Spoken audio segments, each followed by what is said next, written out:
St. Gabriel Catholic Radio is pleased to bring you this gospel reflection from Bishop Earl K. Fernandes from the Gospel of John, chapter 9, verses 1 to 41 for the fourth Sunday of Lent. We continue our Lenten journey with this fourth Sunday of Lent. Here we hear the story of the man born blind.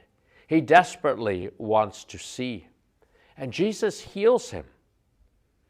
Nevertheless, the man born blind is interrogated by the scribes and the Pharisees. How is it that he who was born blind now sees? The man only can tell them that he met this man named Jesus, and Jesus helped him to see. They try to put pressure on the man.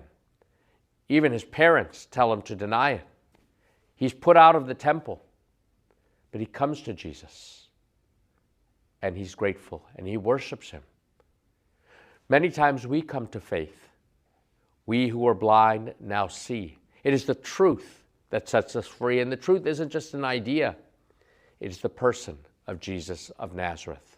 Jesus comes to heal our blindness. Blindness in the Scriptures is often a metaphor for sin. Sin blinds us from the vision of God. Sin blinds us from seeing our brothers or sisters made in God's image and likeness. Sin blinds us and paralyzes us and keeps us from seeing the beauty of what God has created all around us. Just like Jesus approached the Samaritan woman at the well, Jesus' heart is always moved with compassion. He has a heart that sees where mercy is needed, and he responds. He first comes to the man born blind, and he heals him. Later on, when the man born blind is willing, even in the face of pressure and persecution, to witness simply to what Jesus has done, that is, to confess the truth, and is left alone, put out by fellow worshipers, put out even by his family members, Jesus again is there for him. Sometimes witnessing to Jesus costs us something. There's no such thing any longer as cheap grace. To be a Catholic today, to be a Christian today, to be a believer is to say, I will embrace this truth. So often we can go through the motions of being a Catholic, have a kind of a cultural Catholicism.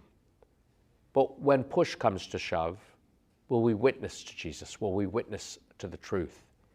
Our brothers and sisters in the Holy Land, our brothers and sisters in Africa, in China, are persecuted constantly for their faith. And yet they witness. The whole story of the martyrs is one of witness. Many of our brothers and sisters are coming to faith this Easter. They will be baptized, and sometimes at great personal cost. Their living example should inspire us, just as the example of the man born blind. But as Jesus, who is the truth that sets us free, let us embrace him, so that we might have a clear vision of the good things God has prepared for us. Thanks for joining us for this gospel reflection from Bishop Earl K. Fernandes for the fourth Sunday in Lent. If you'd like to listen to this reflection again or download it and share it with a friend or family member, please visit the Bishop Fernandes podcast page at stgabrielradio.com.